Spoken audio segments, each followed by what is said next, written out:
Crimson Rivers, a reveal.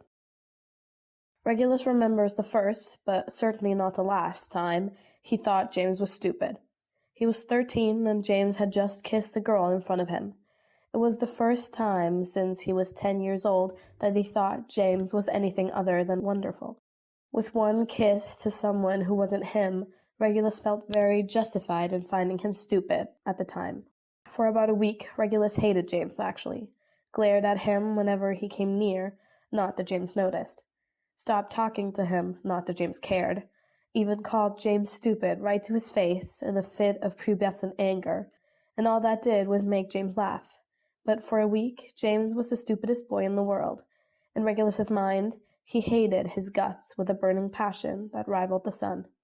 Then, of course, James brought him a flower he found on the ground because he knew Regulus liked to press flowers in between the pages of his journals, and Regulus melted so quickly that being set on fire couldn't have exposed him faster. James didn't mean anything by it, just a mindless gesture of kindness that he was sometimes prone to, usually without warning whatsoever, but Regulus tumbled right back into his feelings like the slippery slope it already was. James has always been that infuriating mixture of wonderful and stupid, for as long as Regulus can remember. When he was very young, 10 to 13, he was completely blinded by his feelings to see all the stupid parts. At 25, he doesn't have those issues anymore. "James, for the last time, shut up," Regulus hisses, glaring at him over his shoulder. "The idiot was beatboxing. They're in the middle of a death arena, and he's beatboxing. Regulus should have killed him." "Sorry," James says sheepily, tossing his hatchet from one hand to the other. "I'm just anxious." "Do we really have to?" "Yes." "But, James, we have to eat," Regulus cuts in firmly. "Right," James mumbles. "But, shh," Regulus hushes sharply, reaching back to grab James's arm to yank him down into a crouch. As predicted, the wait was paid off, and there it is, a small deer approaching the edge of the small brook. It could be a doe or a fawn. Slowly, Regulus shifts to raise himself up from his perch, lifting his hand as he inhales. Just as he exhales, preparing to launch his dagger forward, a hand catches his wrist, and James whispers, "Wait. Reg, wait, look. They're a family." Sure enough, a doe comes creeping out of the shrubbery to join what's clearly a fawn, their black button noses meeting for a moment like something out of a wholesome child film. Regulus swivels his head to stare at James, who is looking at him with big brown eyes and stupidly long lashes. "James," Regulus warns quietly. "Regulus, it's a baby, a little baby, with its mom." James's eyes grow more beseeching, and he sounds so sad. "We have to eat." "I know, but it's a baby. They just want a little water. Come off it. We have berries. I showed you." "We need protein, and you know that," Regulus says softly. James makes a small sound. "We have that dried meat, don't we? We can just, we'll eat that, and the family can carry on, yeah? Please, Regulus, it's a little baby." "Perfect size for us to share," Regulus mutters, and James looks more stricken by this than he did when Regulus admitted to killing Avery. Regulus rolls his eyes, then heaves a sigh and reaches out to grab a rock, tossing it towards the doe and fawn without hitting them, shaking his head as they run off quickly. Regulus glares at James. "Your spine has the consistency of a marshmallow. Just what the hell are you going to do when you need to defend yourself, James? Or when you're actually starving?" "Well, it's not a current issue, so I don't see the point in making it one," James tells him. "We have the dried meat, as well as the berries, and also water. We didn't need to kill them. The dried meat is also deer, do you realize? Not those deer. I saved them from their fate." "Oh, for fuck's sake," Regulus scoffs, and swivels on the spot to sit down on the ground with a huff. James looks pleased with himself. Prick. Regulus cannot believe that he's stuck with quite literally the most soft-hearted man in the arena. He tilts his head up to the sky, like he's looking directly at Sirius with an expression that clearly states, "Are you seeing this shit?" If Regulus closes his eyes, he can almost picture Sirius's grin and hear his faint laughter. Regulus can't close his eyes, though. Not here.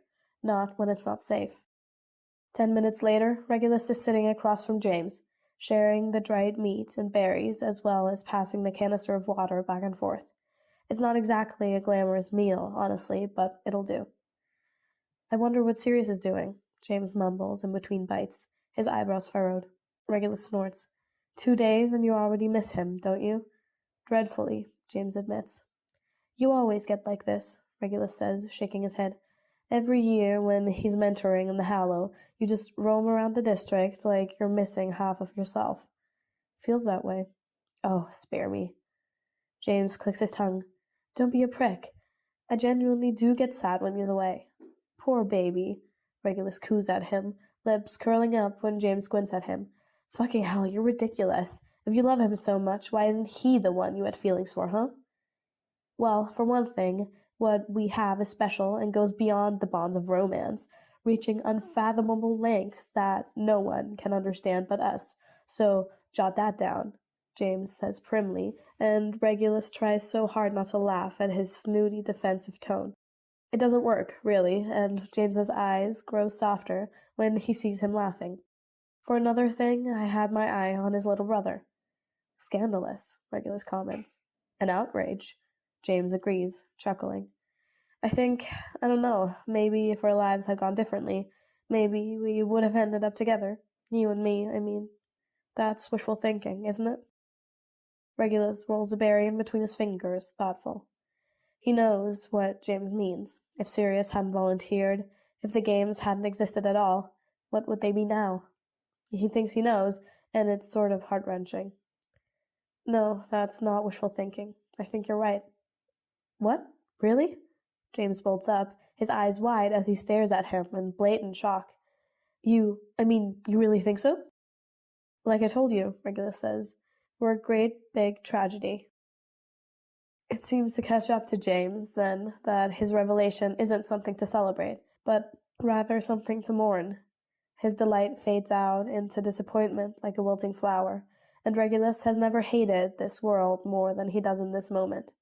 This stupid, fucked up world that took something from them before they even got to have it. Regulus can picture it clearly, the life they could have lived, one so sweet that it makes his teeth ache.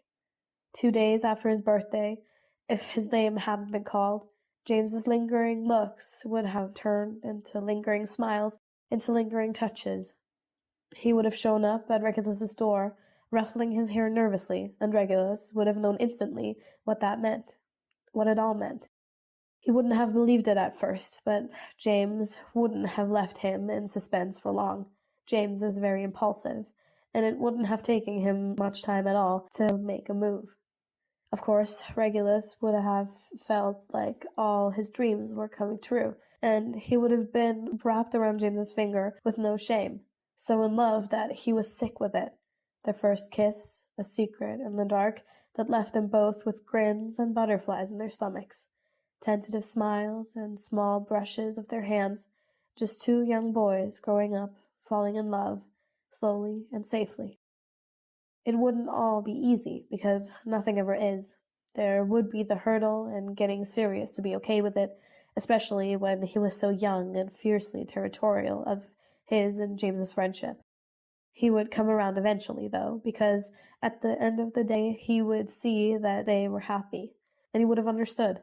Probably would have taken some time and plenty of arguments, but he'd get there. Then, of course, Regulus would have had issues with his parents, because they never approved of James. They barely tolerated him as Sirius's best friend, but as Regulus's boyfriend, Regulus would have been no better off than Andromeda, completely thrown out for his choice in a partner, but Regulus wouldn't have cared. He would have gone right to James, and Sirius would have come with him, and that will be that. It would have been a good life, a really, truly good life, calm, peaceful. The 3 of them happy and safe and together. Regulus can see it. He can almost reach out and touch it. James chasing him around in the rain before swinging him into a kiss. Sirius running past to shove them in a puddle while cackling. Late nights by crackling fires, soft kisses in the low morning light. The steady comforts of family. and no pain. It would have been a life full of love. Instead, there's this. There's a name called and a volunteer. There is a freshly 15-year-old boy crying into his pillow every night because he's scared his older brother is going to die. There's a nearly 16-year-old boy coming apart at the seams because he's watching his best friend fight for his life every day, not knowing if he'll win. There's Regulus, so angry at the world that he shuts down and hides away from everyone, even the one boy he adores. There's James, so desperate to do everything he can that he's too much, too relentless, never quitting, even when there's nothing he can actually do. That's it. That's where it all unravels, until the close-knit reassurance of the lives they could have had comes loose. And this is all that's left. A great, big fucking tragedy. Do you think we would have gotten married? It's been a few hours, James thinks, considering the way the sun is starting to set. And they haven't talked since their last conversation, in which Regulus just casually stated that they would have been together if their lives had gone differently. At first, James had been ecstatic about it, then inevitably got upset when he realized that it would never, could never, be a reality for them. What's more heartbreaking to James than all the things he could easily picture for that life they'll never get to live is all the things he can't picture. The little details he'll never get to know, the different paths they could have taken that he can't even imagine because they'll never get close to it. Frankly, it's devastating. James wants something solid, some sort of foundation he can cling to, no matter how much it hurts. Would they have gotten married? It's a niggling thought in the back of James's mind, and he's been working up the courage to ask for a bit now. He's fully expecting rejection. He isn't expecting Regulus to trip. As soon as the words leave his mouth, Regulus goes down like a sack of bricks, cursing under his breath as he falls. James's eyes bulge, and he rushes over, but Regulus flings a hand out and glares at him. James comes to a halt. "What the fuck?" Regulus asks, through gritted teeth, as he picks himself back up and brushes himself off. James shifts nervously. "Just, wondering is all." "Well, stop wondering," Regulus says with a huff, whipping around to start walking again, but not before James sees the red points high on his cheeks. Oh, he's blushing. James loves it when he blushes. He's the only person in the world who's ever managed to make Regulus do that. "But I can't," James mumbles as he jogs forward to fall into step beside Regulus, who is still blushing. "It's on my mind, and I'll never let it go until I know. This is important." Yes, because theorizing on our fake life we could have had at one point in time is so important. It is, actually. I need to know. Besides, if I married you, I would be Sirius's brother-in-law. Regulus, do you even... Oh, that would have been perfect. Regulus sighs. What are you, 12? Sirius would understand, James mutters petulantly, looking up at the sky with a frown. His chest aches because he really does miss Sirius so fucking much. His last words, those 2 last sentences, still ring in his ears, bringing him such comfort. Sirius, if you're listening, we could have been brothers in another life, like legally, on paper. Oh, we would have never shut up about it. It sounds to me like you would want to marry me just for that reason, Regulus says flatly. James clears his throat. It wouldn't have been the only... for a self-proclaimed romantic, you were painfully bad at this, Regulus informs him. Well, obviously, I wouldn't marry you if I didn't want to marry you, Regulus. I wouldn't do that in any life, and neither would you, so I'm asking. Would you, in that other life, would you have gotten married at all? James asks. If it was you asking, Regulus murmurs, I know I would have. Oh, James breathes out, filled with immediate delight and this fuzzy, bubbly sense of giddiness that makes him grin. He swings his hands and the hatchet, beaming out at nothing like a man who has just gotten the best news of his life. Regulus glances over at him, then shakes his head and looks away. Your ability to find things to be happy about, even in the middle of literal life or death, fucking astounds me. Well, we can't all be miserable shits like you. James teases, reaching out with his hatchetless hand to tug on a curl of Regulus's hair. Regulus swats his hand away with a warning look, and James waggles his eyebrows at him. Some of us like to find things worth smiling about. Perhaps especially when smiling is the most difficult thing to do. Miserable little shits, as a rule, do not, Regulus points out dryly, and James cracks up helplessly, muffling his laugh behind his hand to try to stay quiet. Regulus's lips twitch as he looks away, his eyes warm with humor. There's a rustle ahead of them that makes them both stop, and a tiny bunny darts out and disappears. Regulus stares after it, then looks at James, who mutters, "Don't say it." "Protein," Regulus says anyway. "Innocent animals," James corrects. "They're just trying to go about their day, Reg. Literally, just let them live." "You're going to be begging me to do the exact opposite in a few days, when you're so hungry you can't think of anything else," Regulus informs him. James huffs. "Yes, well, when we reach that point, do me a favor and make sure I don't have to see it, please. Especially if it's a baby. I'll cry." "I ate a snake, you know," Regulus says. "What?" James blinks at him. Regulus shrugs. "Well, it's protein, and it tried to kill me. I woke up to it trying to choke me, so I had it for breakfast." "It tried to choke you?" James asks, his voice rising in pitch as he stares at him with wide eyes. "Like, to death?" "It certainly wasn't giving me a hug, James." "Fucking hell, just how many times have you nearly died?" "Too many to count already," Regulus mutters. Then he purses his lips as he swivels his dagger lazily, prettily, between his fingers like an afterthought. "I think you might be my good luck charm, though. I haven't gone this long without something bad happening since the game started." "It's starting to get dark now," James points out, "and cold." "I'm aware, but that hardly stopped things from going wrong before," Regulus says quietly, "although I think it will now." "Why?" "The only way to get to the supplies and weapons is to wait for the Crimson River to ice over, or do like Evan and I did, but I doubt anyone would. The Death Eaters know that, so I'm fairly sure they're going back to claim the cave at night to keep others away, or possibly lure them in. They'll be hunting by day and staying at the cave by night, so we're safe from them for now. All we have to worry about is not freezing to death." Which would be a lot easier to do in a group setting inside a cave where there's shelter and the opportunity to burn a fire without drawing attention. "James." "I think it's a good idea," James insists. "At the very least, there's safety in numbers, right?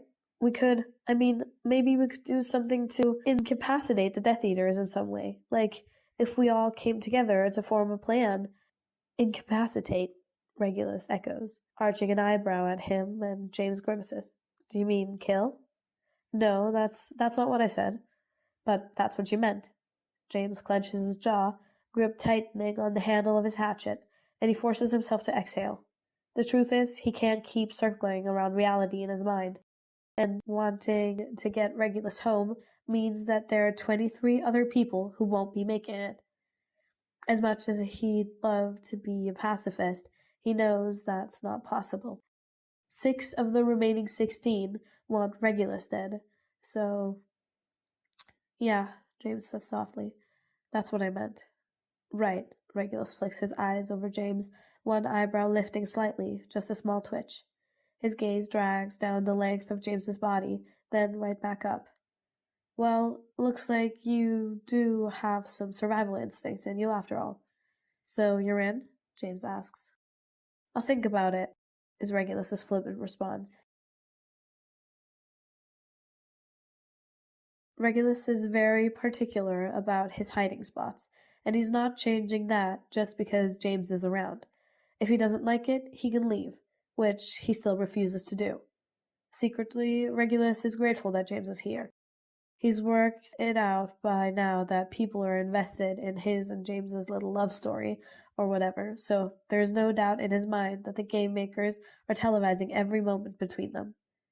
If this is what it takes to get a break, Regulus has had enough of a hard time that he'll tolerate how annoying it is. He knows it won't last forever, but for the moment, he's basking in it. Regulus finds a nice little spot for them to settle in for the night. It's just the ground tucked under an overhanging hill that has vines and thorns grown over the front of it. They have to push past it all to get inside. James pricks his fingers, but they're relatively safe and secluded inside.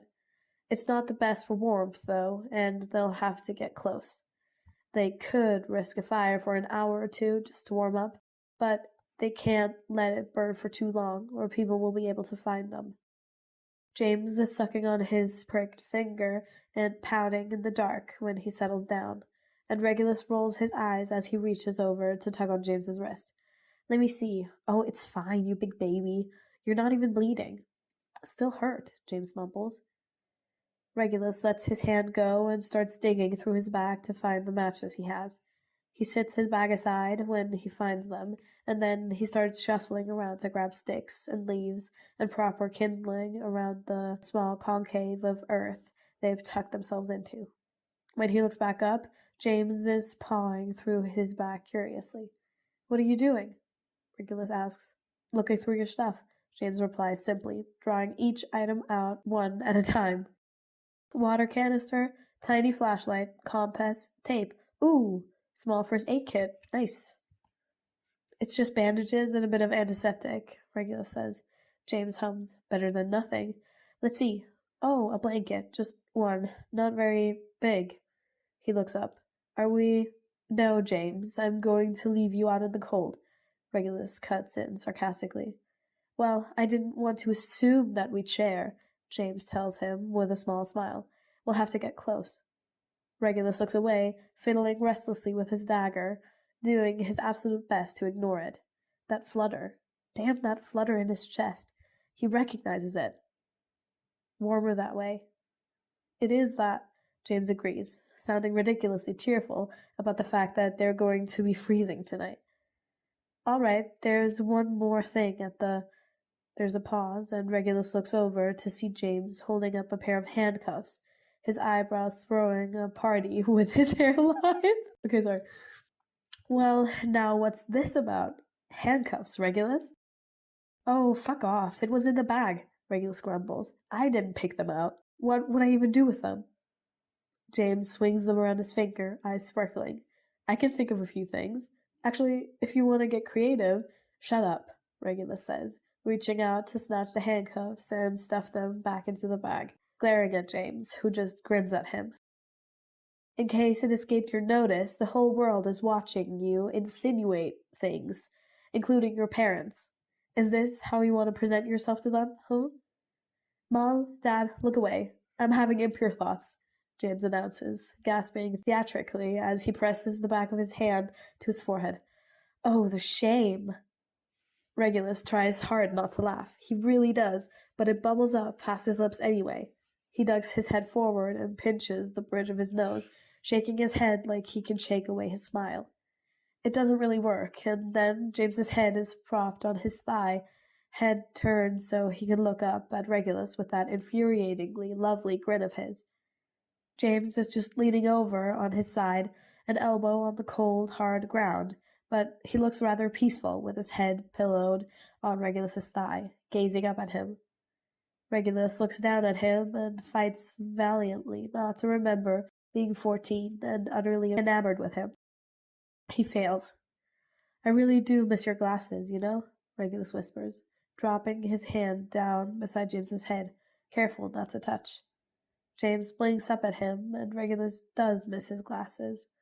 Seeing James without them is disarming in a way, because James's eyes are big and warm and framed with the prettiest eyelashes Regulus has ever seen. With his glasses, that's harder to make out, almost like a secret. Regulus has always known it, and it felt like his knowledge, and his alone. He hates that it's so obvious to everyone now, because it was his discovery first. He had so few ways to claim James in his youth, so he instinctively clung to whatever he could, and the muted beauty of James's eyes behind his glasses was one of them. Also, James just looks unfairly good with his glasses. Me too, James says softly, with a pained sort of smile, like he may never see his glasses again, and the thought wrenches at Regulus's heart before he can smother the sensation. Taking a steadying breath, Regulus shoves his feelings away, because that's dangerous. James won't see his glasses again. He can't. Regulus has to accept that. You know what else I miss? Heaters. I would kill for a heater right now. I sure hope not. I mean, metaphorically. Well, mostly. James snorts. I love it when you threaten my life. Really, it sets the mood, Reg.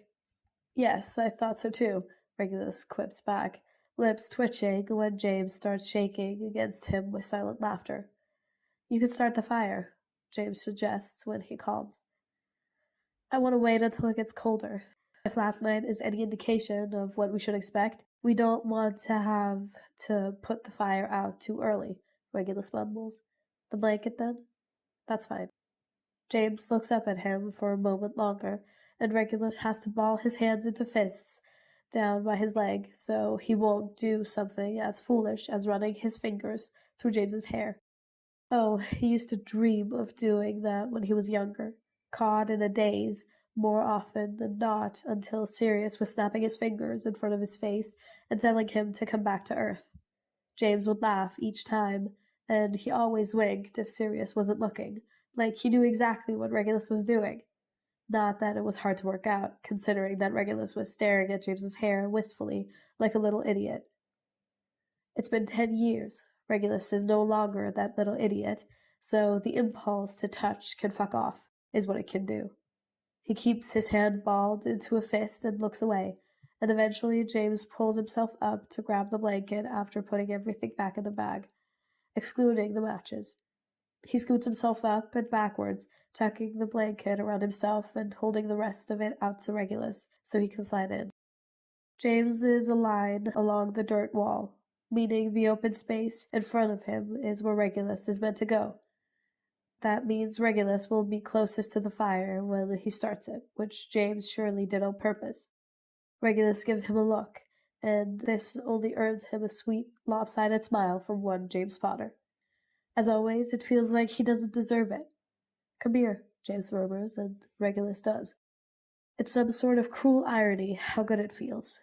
Despite the cold, despite being in the arena, despite all the fear and horror and grief, there's still so much comfort in this, in James's arms. He'd always known there would be, all the way back when he was just a child with hopeless feelings. A part of him is gratified to know that he was right, to know that no matter the circumstances, if he could just have James's arms around him, he would be all right. A part of him hates it, too. Regulus closes his eyes and sinks into James anyway, wryly imagining the soft sighs and gentle coos of the people who are surely watching right now. It leaves a bitter taste in his mouth, knowing that people are watching something that feels so vulnerable to him. A moment where he gets to let his guard down just a bit, and they're all witnessing it. He hates it. He hates that he's having this moment at all, that they're thriving on it, no doubt, and he can't stop himself from enjoying it, too. Sometimes Regulus becomes uncomfortably aware of how human he is, how weak and brittle he can be, how tired he can get, how he has wants and needs just like everyone else, no matter how hard he fights to rise above such things. He's never felt more human than he does right now, James's arms around him and Avery's gushing throat flashing behind his eyelids. The ultimate tenderness and the grotesque violence, both like a stain on his soul he can't get free of. Go to sleep, love, James whispers, sweeping a hand down his back. I'll wake you when you need to start the fire. James, Regulus rasps. Yeah. I killed a man yesterday. There's a long beat of silence, and then James releases a deep breath, sliding his hand up further to cup the back of Regulus's neck, gently squeezing it. I know.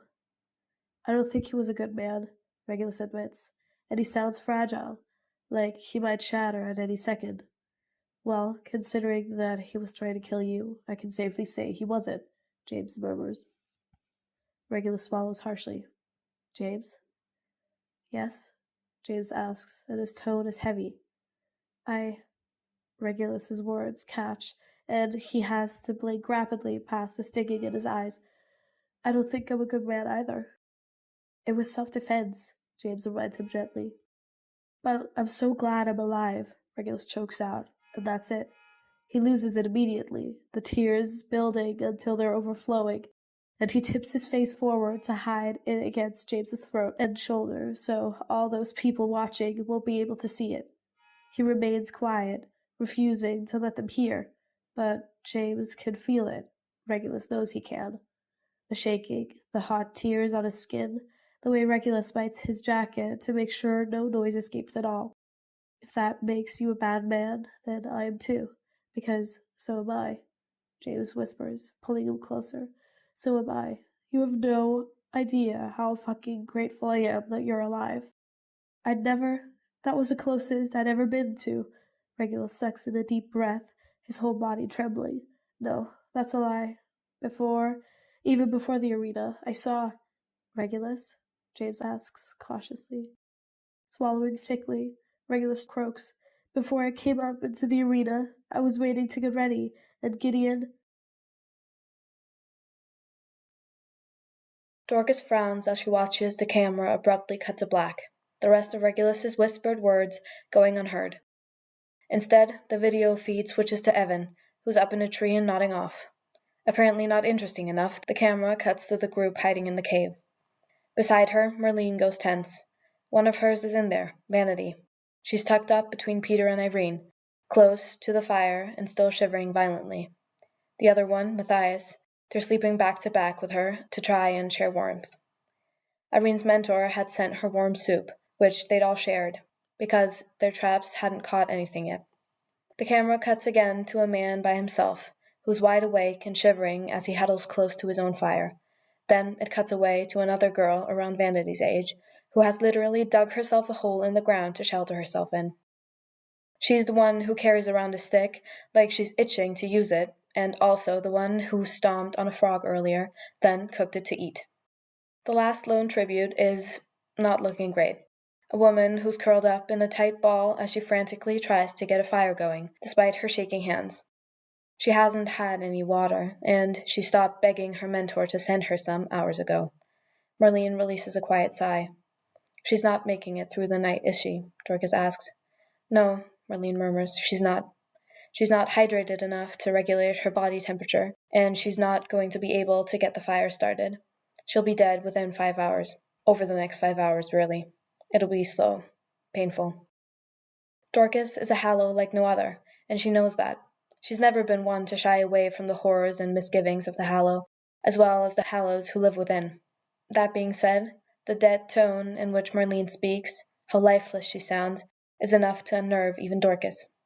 It's the fact that Marlene knows what it's like to be thirsty, to nearly freeze to death. Dorcas remembers her games. She came so close to dying so many times that it's a miracle she's here now. Freezing nearly got to her in the end, and if it hadn't been for the fire she found one person at, she might not have made it. The person hadn't been willing to share, and Marlene looked like an easy target, cold and shaking and hungry. So they tried to kill her. Dorcas vividly remembers being very sure that the McKinnon girl was about to die, only to be stunned when that McKinnon girl shoved someone twice her size right into the fire and warmed herself up while they burned. Marlene's not your typical girl, that's for sure. Hodge, Marlene breathes out when the camera cuts one final time to the Death Eaters. Dorcas's heart clenches at the strain in Marlene's voice. It's only night 2, and she's surprised her tributes have made it as far as they have already, which Dorcas notes has only made her more stressed as her hope starts to take root. Vanity is 15 and surrounded by people who are doing everything to help her survive. Hodge is 14 and surrounded by people who aren't. But he's possibly as safe as he can be, given the circumstances. Being with the Death Eaters isn't very morally upright, but in Hodge's case, it's how he can survive longer. The Death Eaters, like Regulus predicted, Dorcas can't help but note, shamelessly proud of how smart he is, are back at the cave now that the river is iced over. They've got a fire going, and they're taking their time going through all the supplies and weapons. Mulciber has pounded 2 sticks into the ground, tilting them towards each other at the top, then twining a small twig to connect them in an undeniable A. That A remains on the screen until the camera fades out to reveal Rita Skeeter, who starts the closing segment for the night. Marlene releases her first full breath for what's likely the first time tonight since they left the party. Dorcas gets the remote and cuts Rita off, in no mood to hear her mouth. Silence falls around them, thick and heavy. Dorcas wonders if Marlene regrets coming here with her when they left the watch party, because she's just sitting here with a Hallow who literally works with these people that are sent into an arena to die. Marlene has been very composed for the most part, and Dorcas has hoped that she could be a source of comfort, if nothing else. But now she's wondering if she made a mistake. The Hallow is hollow necklace she's wearing suddenly feels so much heavier. They didn't leave the party too long after Sirius did. In fact, they were mostly with him, especially during that time when Regulus was being chased by a fucking spider with Avery's face. Dorcas is pretty sure that Sirius nearly burst into tears when Regulus hit the ground right before the river, sending the spider into the water. He'd had to bend over and press his hand to his chest, winded and laughing breathlessly at the same time and cadence as his brother on the screen. Dorcas remembers rubbing his back and feeling how hard and fast his heart was thumping. And she remembers thinking that it had to be very hard and fast if she could feel it from his back. Nonetheless, Sirius did leave after James and Regulus reunited, which the entire party had been buzzing about. This early in the games, wasting sponsors on something would be too much of a risk, especially when things are sure to get much worse down the line. The game makers were already chattering about what they were hoping the tributes would find, or get into, or do. One way or another, things are going to happen. Mostly, though, everyone was very excited about Regulus and James. No one quite knows how Regulus feels for James, so they're all invested in cheering James on and winning him over, hoping for love. It makes Dorcas want to scream at them all, because how can that source of entertainment be more important to them than these people's lives? Marlene stuck around to sweet-talk some more sponsors, trying so fucking hard to get someone to help her at least send Vanity a blanket. No one would go for it, though. Not one fucking person would offer up anything. Dorcas would have if she could. She'd give every damn bit of her money to Marlene, to Sirius, to the mentor of that woman who isn't going to survive the night. But there's a specific process it takes to become a sponsor, and not every Hallow qualifies. Dorcas is among those that don't, though she suspects that's because she would donate too much. It's a delicate balance, the way these games are run, and there's nothing delicate about Dorcas. She's bold, always. In the end, defeated and exhausted, Marlene had come back to Dorcas to tell her that she was leaving, but it was nice talking to her.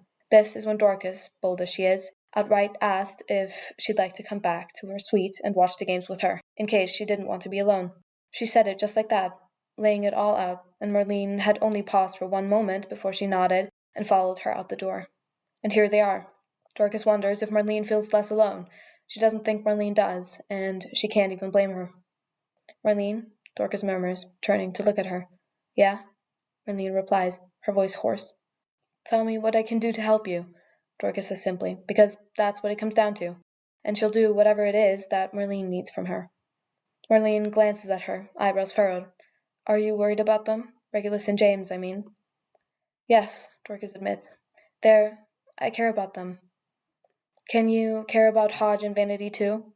Marlene asks, and the words come out thick, a shiny layer starting to form on her eyes. I'm so tired of being the only one. Dorcas reaches out to grab her hand, only briefly startled by how tightly Marlene grips it back, clinging to it. You're not the only one. I care about them too. Hodge is safe right now. Vanity, she's strong, and she'll make it through to the morning again, Marlene. I care. I promise I care. A wet breath escapes Marlene's mouth, nearly a whine, and then she folds forward into Dorcas like she's not strong enough to hold herself up anymore. Dorcas immediately lets her hand go, to wrap her arms around her instead, stroking her hair and letting her cry, her own eyes stinging. It's such a harrowing thing, utter desolation, because Marlene is doing something, anything, everything for these children, and everyone else is doing nothing. Dorcas can tell how tired she is, how much it's weighing on her, how it's stripping her piece by piece until she's too worn down to pretend to be anything else. It's Dorcas's first year involved in this outside of being a viewer, but it's Marlene's third year of being a mentor, and the insight to how awful it is makes Dorcas want to set the entire Hallow on fire. Well, more than she already does. Thank you, Marlene chokes out as she pulls away. Thank you for caring about them. Dorcas. Shh, it's okay, Dorcas murmurs, reaching up to cup her face and gently wipe away her tears. Her stomach twists with the knowledge that they've come to live in a world where caring about people, living, breathing people whose names are picked in an unfortunate stroke of bad luck, is so rare that she's being thanked for it. How did it come to this? Why isn't it normalized to the point that it's expected? Dorcas doesn't know how to explain to other Hallows that they should care about people, no matter what, without question. She tries, though, through fashion and expression, one of the few things that seem to move Hallows and make them feel something past their own privilege. They're all okay. Marlene releases a scratchy laugh and reaches up to scrub at her face, clearing her throat. She cleans herself up and blows out a deep breath, eyes sinking shut as her shoulders slump. For now, they're all okay. Yeah, they are, Dorcas agrees, her gaze turning back to the blank screen, eyebrows furrowing. Again, her mind turns back to Regulus and James, their final conversation. Dorcas? Marlene asks quietly. Did that ending seem strange to you? Dorcas murmurs cautiously, glancing back at Marlene, who frowns. When they cut away from Regulus and James, I mean. Why would they do that when everyone is chomping at the bits for every little second of screen time for them? They were still talking. Marlene opens her mouth, then closes it, then eyes Dorcas with a more judgmental frown. Well, it was a heavy moment, Dorcas, emotional. They deserve their privacy. Surely you don't think you were entitled to. No, I don't, but they do. Dorcas cuts in, shaking her head as she glances back to the screen.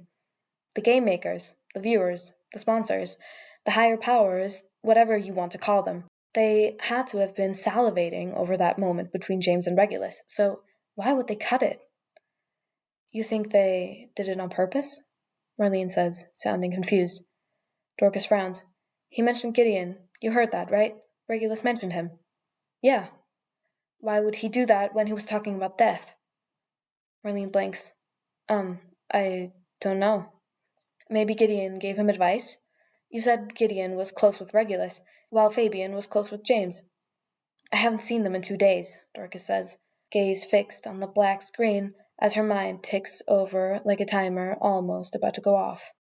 The first day is one thing. Everyone watches the first day of the games on their own. That's normal. But they should have been at the party today. I thought maybe they had just taken the first day hard because they were so worried about James and Regulus. So maybe they got drunk and weren't feeling well afterwards, which is dangerously close to what I almost did, if I'm honest. So I wouldn't blame them. It's a lot harder when you're in it, Marlene asks softly. Dorcas's gaze snaps over to her, and she can feel her face soften as Marlene gives her a slightly bitter smile. Yeah, that. Marlene's smile falls, and she doesn't say anything else.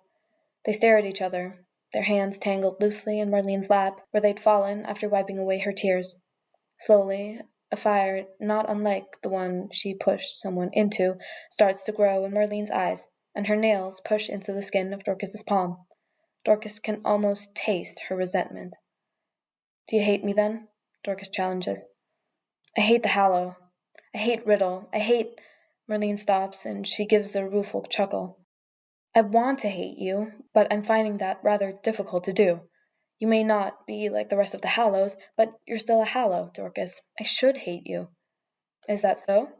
Dorcas says, arching an eyebrow. Marlene scoffs and digs her nails in harder. Don't pretend that you don't watch the games from a position of safety. Don't pretend you never enjoyed them. When I was a child, I did enjoy them, Dorcas admits. It was the biggest event of the year. They threw parties and parades. People praised their favorite tributes and cried when they died, then picked a favorite out of those that were left.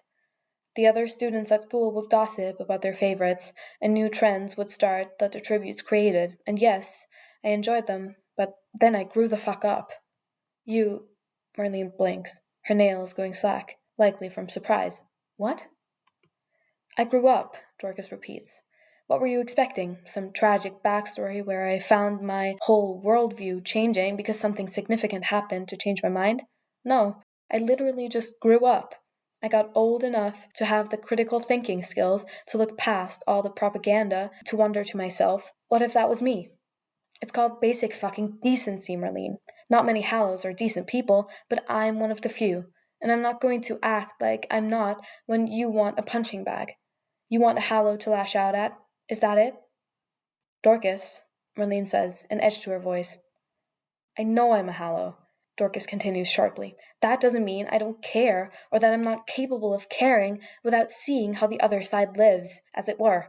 Why do you think I got into fashion? You don't think I'm not angry that no one cares, Marlene? It's fucking exhausting. I know, but I have to do something. You have no idea what I've... She halts, then exhales and shakes her head. My point is, being angry at the Hallow, that's fair. I'm angry too. And I am a damn Hallow. But don't be angry at Hallows that want to help. We're rare enough as it is, so if you want a Hallow to lash out at, maybe take the time to let me know I'm your target, yeah? What, so you can't stand still? Marlene asks sarcastically.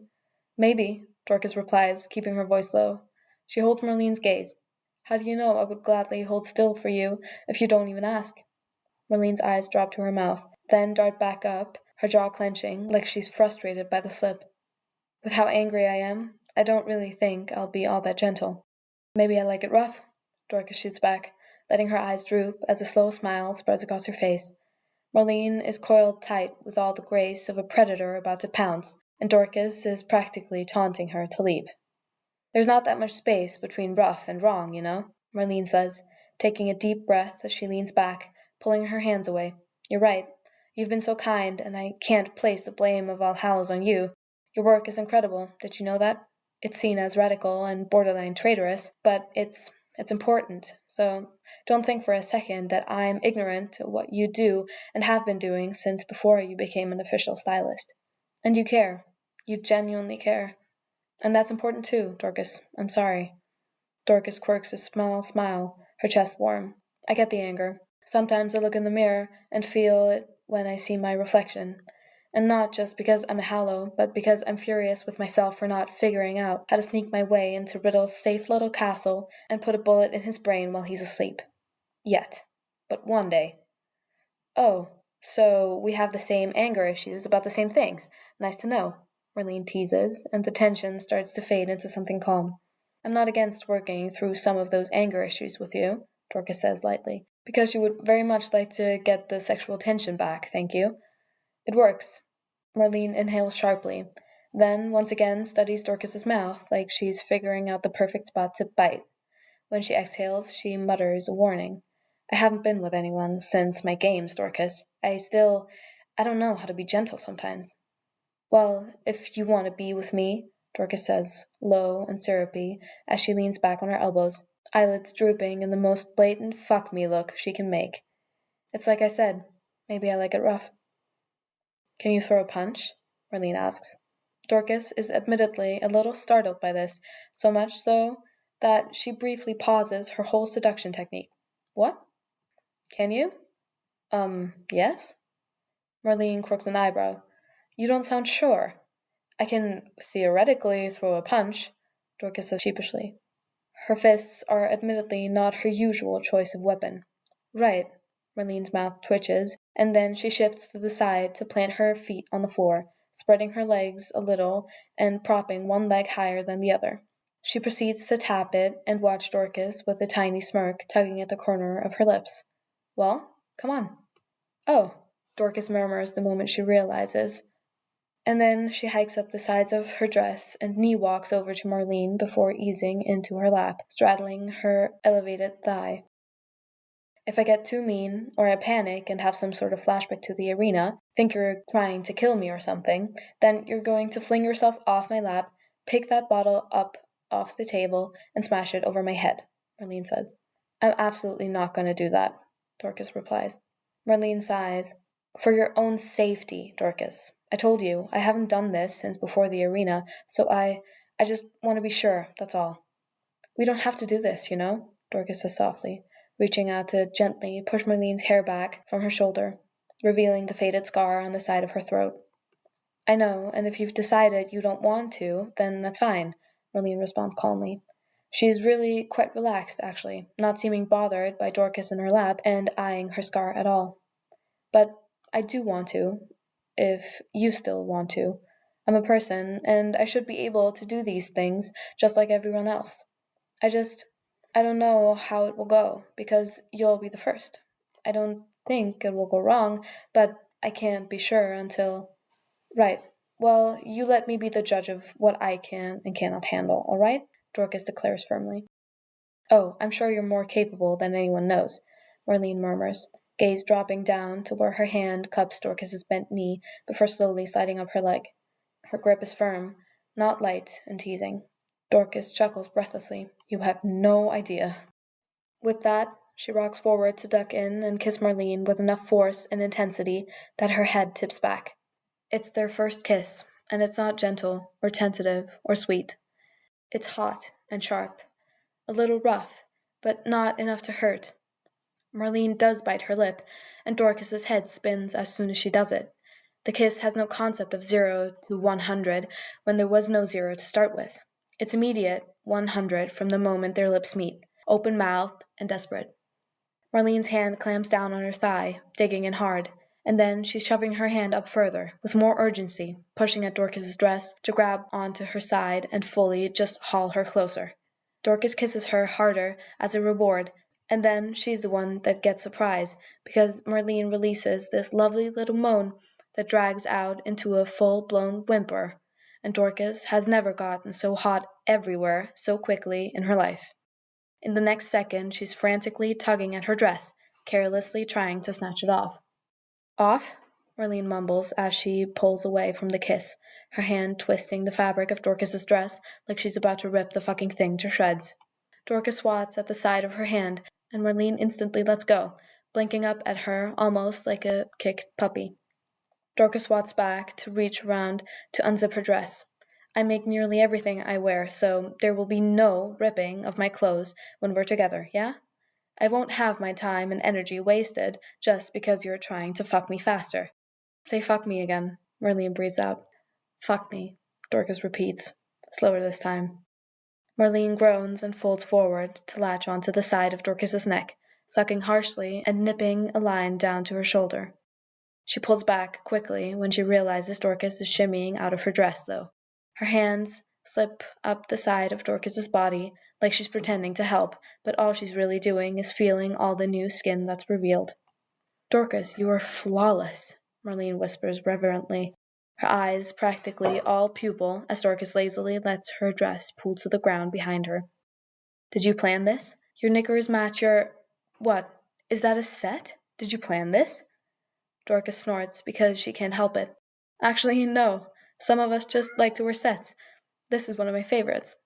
I can see why, Marlene says, gaze firmly latched onto Dorcas's chest like you couldn't pry it away with a crowbar. Eyes up here, sweetheart, Dorcas teases, reaching up to slowly drag her fingers through Marlene's hair. Marlene's eyes do come up to meet hers eventually, slowly. She shakes her head. You're a fucking siren. You are... Fuck. I would absolutely drown myself trying to swim to you. Anyone else would be alarmed by such a compliment, but I would like you to know that I am very flattered, Dorcas informs her as she dips in to press kisses along Marlene's jaw, heading right back to her mouth, drawn there again and again. Marlene is grinning when Dorcas's mouth finds hers, and they're right back to it, but this time with less clothes in the way. Marlene takes advantage, her hands running all over Dorcas, mapping her body out, but never lingering for too long, like she's too overwhelmed by what else there is to stop in one place. Dorcas grinds down against Marlene's thigh, which was the whole point to this position to begin with. This isn't her first thigh-riding experience, so she's already in the know. She does it once, twice, resituates herself, then does it again, and moans. Yes, there, right there. Marlene breaks away with a low hum, her mouth trailing along Dorcas's throat as her hands grasp her hips. Her grip is tight, and she stands to tug and pull at a ruthless pace, making Dorcas's head fall back as her mouth falls slack and her eyes fall shut. Don't pull my hair, Marlene whispers into her clavicle, then nips at her skin before mouthing her way down to the dip and curve of her chest. Dorcas goes to great efforts to unclench her fingers from Marlene's hair and grab onto her shoulders instead. fully aware that she can't trust herself not to yank on Marlene's hair at the moment. Her body is writhing of its own accord, her chest heaving. She feels like she's burning inside and out. A shrill ring pierces the air, and Dorcas freezes. Marlene mumbles something like "ignore it" into her chest, where she's apparently trying to smother herself. And Dorcas would love nothing more, except she knows that ringtone. Fuck, I have to take this, Dorcas pants out, and Marlene groans but dutifully falls back, equally breathless. Dorcas leans in and presses a quick kiss to her mouth. Give me 1 second, and then we'll be right back to it, I promise. Marlene nods and leans her head back with a hum, watching Dorcas through half-lidded eyes, face flushed and mouth swollen. She looks so good that Dorcas finds it a genuine struggle to rip herself away, but she forces herself to. She moves over to answer the call, only standing across the room. Even with her back towards Marlene, Dorcas can feel her gaze roaming all over her body. There's a beat of silence then. Patronus? Starfish. Dorcas replies quietly, so quiet that she won't be overheard. Fabian and Gideon are dead. They got them, is the reply, and then the line clicks. Dorcas stands there for a long moment, just breathing as she stares at the wall. Something inside her cracks open, and she squeezes her eyes shut so tight that Spot stands behind her eyelids. Her fist curls in front of her, nails biting into her palm until she's sure that she's not going to make a noise. Slowly, she exhales and opens her eyes. She swallows the lump in her throat. Oh, Fabian, Gideon, not you, she thinks, that space in her chest cracking open wider. Not them. They were being so careful. How did it go wrong? Why? Dorcas blinks hard and rolls her jaw, peeling her hand out straight and forcing her body to relax. She keeps her voice level as she says, "Yeah, thanks for letting me know." With that, she drops her hand, sits herself down, and takes one more second. She taps her finger to the table beside her phone, then turns around. "Everything all right?" Marlene asks. "Yeah, that was just Fabian. He and Gideon got too attached to Regulus and James, and they couldn't handle all of this. So they decided to leave and try a different career path. Can't say I blame them, really. It's hard, as you know," Dorcas murmurs as she pads back over. Marlene frowns. "It is, but running away from it doesn't change anything." "They're good men," Dorcas whispers. "Wherever they are, I hope they find peace." "Is it?" Marlene's face softens. "You were close with them. I'm sure you're going to miss them." "Very much," Dorcas confirms, and forces herself to smile. If you don't want to continue, we don't have to, Dorcas," Marlene tells her gently. "I'll still stay. We can just—" No, it's fine. Where were we?" Dorcas says softly, sliding right back into Marlene's lap, because she has a hole in her chest and she knows exactly how to fill it. "Right here, I think," Marlene replies, then leans in to help Dorcas do just that by kissing her.